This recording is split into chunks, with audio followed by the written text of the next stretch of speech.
Anett Kontaveit, thank you for speaking with us this afternoon. You just had a great 3-set comeback win against Pauline Parmentier here at the Connecticut Open. Tell me about your confidence in coming back and winning these matches in 3 sets. Yeah, it was definitely a tough match and I had a bit of a slow start, but I think I do have the inner confidence, and I did pick up my tennis a lot, so yeah, I'm really happy to be through that. And as I mentioned just a moment ago, you have done this five times now this season. That's a pretty epic feat. And so today, I have to ask you, you had your opponent replaced maybe an hour before the match? Yeah.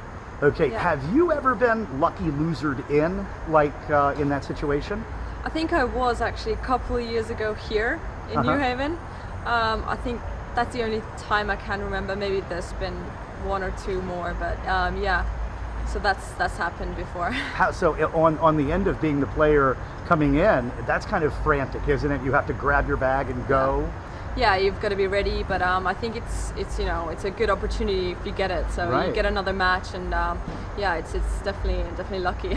Definitely. Yeah. So, and from the position that you were in today, having to change opponents. I know a lot of players say, "Oh, I'm just going out there to play my game," but when they change your opponent an hour out, that has to go into your head, right? Well, yeah, you always try and play your game, but you do have some sort of plan playing the player, and then it changes last minute. So it's definitely tricky, but yeah, I think these things happen. You gotta adjust quicker.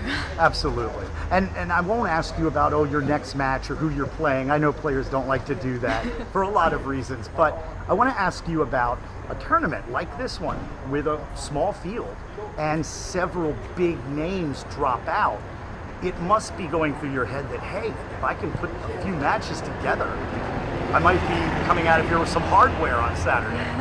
Yeah, I mean, I think anything can happen here, and yeah, like you said, a few top seeds have dropped out, but yeah, I think pretty much everyone in the top 50 is pretty tough. So I mean, I'd have to play my best tennis to do well here anyway. So yeah, but I'm really hoping I'll go far.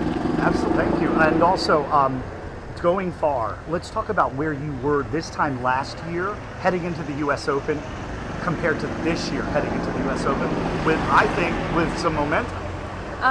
Yeah, I think I'm feeling much more confident this year, although last year was a really good year for me, like a breakthrough year, but yeah, I think I have this experience from last year, and I'm trying to use it to my advantage.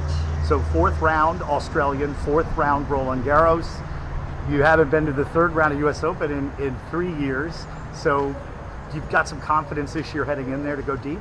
Yeah, I think I've done well at the American Swing so far this year, so yeah, I think I'm playing good tennis, and I'm definitely excited hoping to do well at the US Open. Excellent. And finally, everybody wants to hear about your new coach, Nigel, but to remind everybody that you were doing pretty good before him. So, but that's a good match for you.